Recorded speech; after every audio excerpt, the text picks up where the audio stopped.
সারাদিন ধরে স্টকহোম শহরটাকে ঘুরে দেখার পরে এখন আমরা চলেছি পোর্টের উদ্দেশ্যে, যেখান থেকে আমাদের ক্রুজ আছে, 5 লাক্সারি যে ক্রুজ সেটাই করে আমরা স্টকহোম থেকে আজকে চলে যাব তুর্কু। ওখানে আমাদের তুর্কু থেকে আমরা আবার হেলসিঙ্কি, হেলসিঙ্কি থেকে আমরা আবার ফিরে আসবো দিল্লি, দিল্লি টু কলকাতা। সুন্দর সাজানো গোছানো শহর পেছনে ফেলে স্টকহোম শহরকে বিদায় জানিয়ে আমরা চলেছি পোর্টের উদ্দেশ্যে। চলো, গল্প করতে করতে এসেও গেছি আমরা এই বন্দরে, যেখান থেকে আমাদের আজকের ওভারনাইট ক্রুজ, এই ক্রুজে করে এই যে ভাইকিং লাইন ক্রুজ, এটাতেই আমরা এই 5 স্টার ক্রুজটাতে করেই আমরা চলে যাব আজকে স্টকহোম থেকে তুর্কু। ভেতরে ঢুকে সবাই অপেক্ষা করছে। মোটামুটি আমাদের ট্যুরটা একদম শেষের মুখে, আর একটা দিনই আমরা সবাই একসাথে থাকবো, তাই সবারই একটু মনটা খারাপ। সবাই এখানে লাগেজ নিয়ে বসে আছে। কিছুক্ষণ পরেই ভেতরে যেতে হবে। এই ক্রুজটা মোটামুটি ছিল আমাদের 11 তলার। এটা আমার ফার্স্ট টাইম নয়, এর আগে যখন লন্ডন থেকে নেদারল্যান্ড গেছিলাম, চলো এখানেও তোমার ওই ফ্লাইটের মতনই বোর্ডিং পাস টিকিটগুলোকে পাঞ্চ করে ভেতরে ঢুকতে হচ্ছে। এর আগে যখন আমরা ইউরোপ ট্যুরে লন্ডন থেকে নেদারল্যান্ড গেছিলাম, তখনও একটা ক্রুজের ওভারনাইট ক্রুজ জার্নি ছিল। দেখতে গেলে এটা আমার সেকেন্ড টাইম এরকম একটা ক্রুজের জার্নি করা।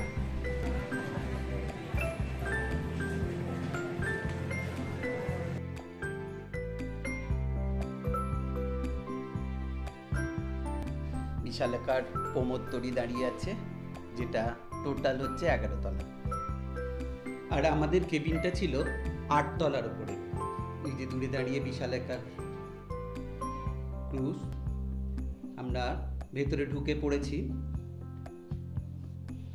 এখান থেকে আমাদের লিফট নিতে হবে, এখান থেকে আমরা লিফট নিয়ে উঠে যাব। প্রথমে লাগেজ রেখে 8 তলাতে প্রথমে লাগেজগুলোকে রেখে আমাদের একটু ফ্রেশ হয়ে বেরিয়ে পড়তে হবে ডিনারের জন্য। ওই পাশটাতে আমাদের গ্রুপের সবার পড়েছিল কেবিনগুলো। আর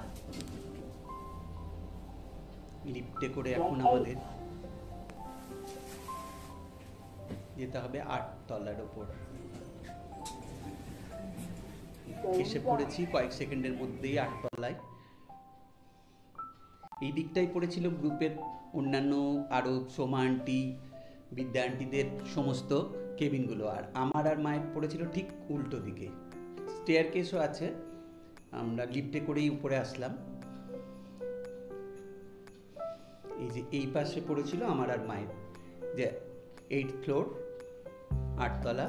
আর এই ধরনের পরপর 4টে তোমার ছিল লিফট ছিল, ঠিক সেম অ্যারেঞ্জমেন্ট ছিল আর একটু যাওয়ার পরেও। এই পাশেই হচ্ছে আমাদের কেবিনটা। চলো আমাদের কেবিনের ভেতরটা তোমাদের একবার ঘুরে দেখাই। একটা লেজার লাইট এত সুন্দর করে ফ্লোরে পড়েছিল, আমি সবই ভিডিও করেছি। এই যে এটা হলো আমাদের কেবিন, ডবল বেডের। এটাতে সোফা কাম বেড, আর এই পাশের বেডটা তো দেয়াই আছে, পাতাই আছে।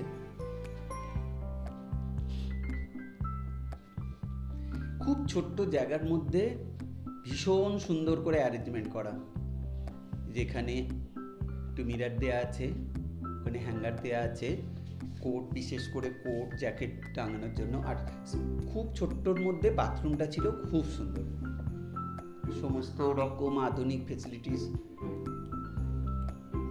ছিল বাথরুমে, ভীষণ সুন্দর। দাঁড়াও তোমাদের বেডগুলো একটু দেখাই না আমি। এই যে এটাতে দিয়েছিল একটা ছোট্ট টাওয়েল দিয়েছিল, একটা বড় টাওয়েল, পিলো ছিল, ব্ল্যাঙ্কেট ছিল। আর এটা হচ্ছে আর একটা, যেটা বললাম না সোফা কাম বেড, ঠিক সেরকম। আমাদেরকে ডিনার করতে বেরোতে হবে। বিদায় স্টকহোম। আমরা স্টকহোম শহরকে পেছনে ফেলে আমাদের ভাইকিং লাইন ক্রুজ এগিয়ে চলেছে তুর্কুর উদ্দেশ্যে। দূরে দেখা যাচ্ছে স্টকহোম শহরের রাস্তাঘাট, আলো। চলো আমরা এসে পড়েছি ডাইনিং হলে, এটা ছিল 10 তলার ওপরে, এটা ঠিক 10 তলার ওপর।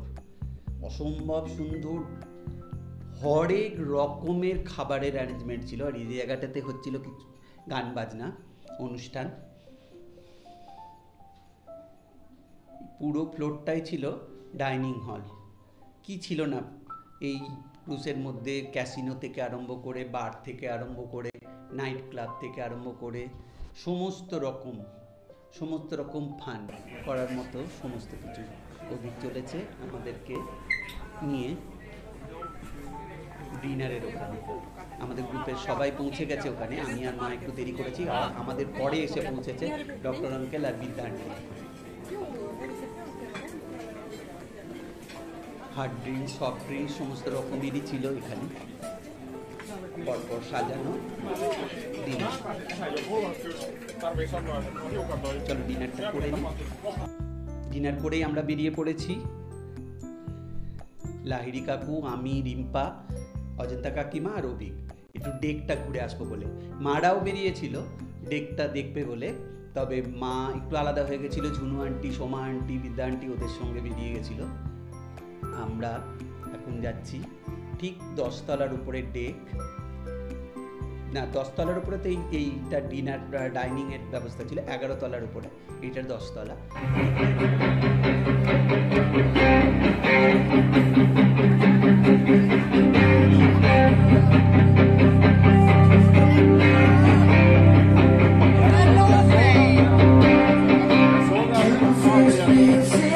যেহেতু আমি গান বাজনা ভালোবাসি, তাই যেখানেই গান বাজনা দিয়ে একটু থমকে দাঁড়িয়ে পড়ি। এই যে উপরে উঠে পড়েছি, তবে অসম্ভব হাওয়ার, অসম্ভব ঠান্ডা, জাস্ট বাইটিং কোল্ড বলে যাকে, ঠিক সেই রকম। দূরে আরও কোনো একটা শহর হবে হয়তো, দেখা যাচ্ছে, উপরে থাকা যাচ্ছে না, এত ঠান্ডা আর এত হাওয়া। নিচের এই জায়গাটাতে সব দাঁড়িয়ে, আমরা সবাই দাঁড়িয়ে এখানেই আড্ডা দিচ্ছিলাম। আর ঠিক এর পাশেও আর একটা জায়গা আছে, চলো ওই জায়গাটাও তোমাদের ঘুরে দেখাই। ঠিক ডেকের উপরে এই পাশটা, দাঁড়াও আমি তো ভিডিও করছি দেখতেই পাচ্ছ ক্যামেরা হাতে, এই পাশটা, এই দিকটাতেও অসম্ভব সুন্দর করে ডেকোরেট করা ছিল, কিন্তু যেহেতু অসম্ভব ঠান্ডা তাই ওপরে কেউই বসেনি। আমার মনে হয় এটা পিঠে রোদ্দুর দিয়ে বসার জন্য উপযুক্ত স্থান। এখানেও সমস্ত রকমের ফান এরকম, আর ডাইনিংয়ের মানে ডিনারের অ্যারেঞ্জমেন্টও করা যায়, করার ব্যবস্থা আছে এখানে। আর এটা আমার মনে হয় সামারে ওরা এই জায়গাটাকে ব্যবহার করে। এখানেও সমস্ত রকমের বিশাল এলাকা জুড়ে প্রচুর বসার জায়গা, আড্ডা মারার জায়গা। কাঁচটাই একটু লাগিয়ে দেখাই তোমাদের, জাহাজটা চলছে, বোঝা যাচ্ছিল না। একটা ছোট্ট শহর যাকে বলা।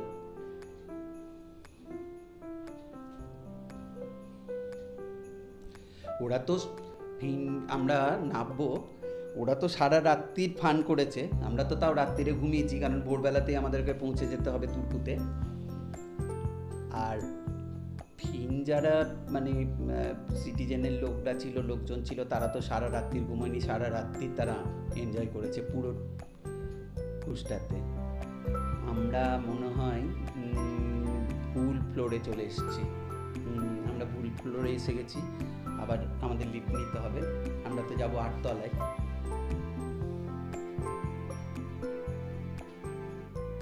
কাকুকে কি হ্যান্ডসাম লাগছে না লাল টি শার্টে। পরের দিন সকালে এই সেই আমাদের জাহাজ, এবারে নামার পালা, বেরিয়ে পড়েছি।